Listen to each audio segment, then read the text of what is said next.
Here we are again, guys. The book is All In by Mark Batterson. We're on chapter 4. Keep in mind the video is not for you to watch me, but for you to turn it on and listen while you're doing something else. Charge. Joshua Chamberlain was a student of theology and a professor of rhetoric, not a soldier. But when duty called, Chamberlain answered. He climbed the ranks to become colonel of the 20th Maine Volunteer Infantry Regiment, Union Army.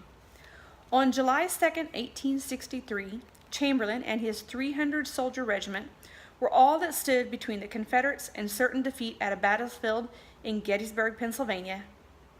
At 2:30 p.m., the 15th, the 47th Alabama Infantry Regiment of the Confederate Army charged, but Chamberlain and his men held their ground. Then followed a 2nd, 3rd, 4th, and 5th charge. By the last charge, only 80 Blues stood standing. Chamberlain himself was knocked down by a bullet that hit his belt buckle, but the 34-year-old schoolteacher got right back up.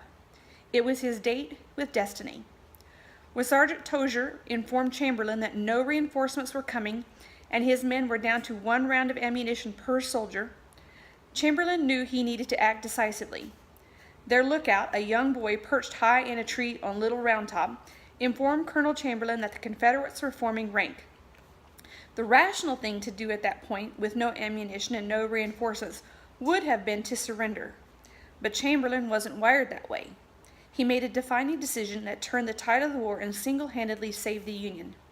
In full view of the enemy, Chamberlain climbed onto their barricade of stone and gave a command.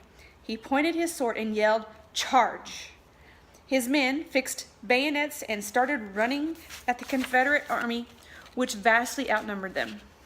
They caught them off guard by executing a great right wheel, and in what ranks as one of the most improbable victories in military history, 80 Union soldiers captured 4,000 Confederates in 5 minutes flat. What seemed like a suicide mission saved the Union. Historians believe that if Chamberlain had not charged, the rebels would have gained the high ground. And if the rebels had gained the high ground, there is a good chance they would have won the Battle of Gettysburg. If the rebels had won that battle, the historical consensus is that the Confederates would have won the war. One man's courage saved the day, saved the war, and saved the Union. It reminds me of an old proverb, for want of a nail. For want of a nail, the shoe was lost. For want of a shoe, the horse was lost. For want of a horse, the rider was lost. For want of a rider, the message was lost. For want of a message, the battle was lost. For want of a battle, the kingdom was lost. And all for the want of a horseshoe nail. In the eyes of God, little things are big things. And I've learned that if we do little things like they are big things, then God will do big things like they are little things. That is how the kingdom of God advances. Going all in means the courage to not look back. Just like Elisha, we need to burn the plow so that there's no possibility of retreat. The inability to do nothing. After the war, Joshua Chamberlain went on to serve as the 32nd governor of Maine and the president of his alma mater, Bowdoin College. In 1893, 30 years after his act of heroism, he was awarded the Medal of Honor by President Grover Cleveland for holding his position on the Little Round Top against repeated assaults and carrying the advanced position on the Great Round Top. In his later years, Chamberlain would reflect back on the war with these words. I had deep within me the inability to do nothing. I knew I may die, but I also knew that I would not die with a bullet in my back. The inability to do nothing. Isn't that the standard Jesus set? He single-handedly turned the temple upside down and inside out by turning over tables and tossing out money changers. He confronted the Pharisees' hypocrisy. He exorcised an evil spirit from a man possessed by demons. He stopped a funeral procession in its tracks by raising a boy from the dead. Jesus was anything but passive. He was the epitome of passion. In fact, the last week of his life is called Passion Week. So regardless of personality type, his followers ought to be the most passionate people on the planet. Going all in means defying religious protocol for the sake of God-ordained passions. And like the most famous party crasher of all time, the prostitute who broke open her bottle of perfume to anoint Jesus' feet, when we realize the indecision is a decision, when will we realize that indecision is a decision? When will we come to terms with the fact that inaction is an action?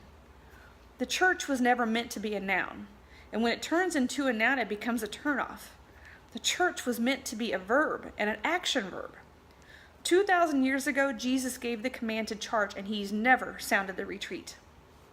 Playing offense. Despite what old axioms say, opportunity does not knock.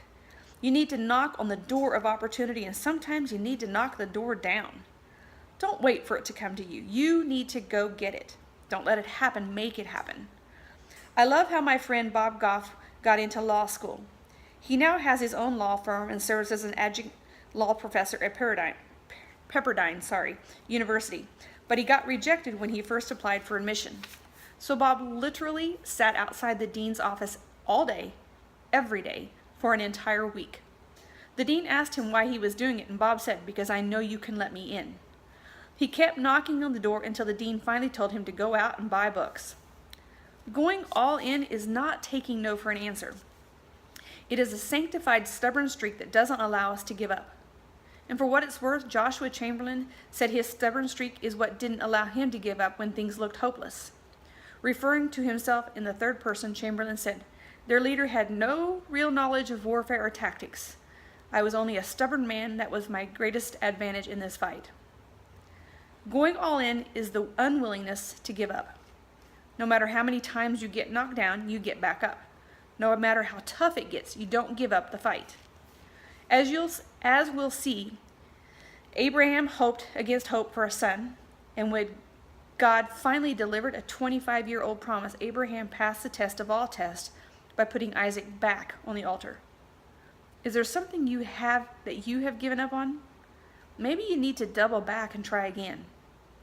Failure is not the enemy of success. It is the closest and greatest ally. I could not have given up after one failed church plant, but I refused to retreat. I could have given up on writing after 13 years of false starts, but I refused to wave the white flag. There are moments in everyone's life when they're tempted to give up on their dream or give up on their goal. Maybe you're tempted right now to give up on your marriage or give up on your kids. Hang in there. This too shall pass. Even if there are no reinforcements and you're out of ammunition, you need to charge the problem, charge the dream, charge the goal.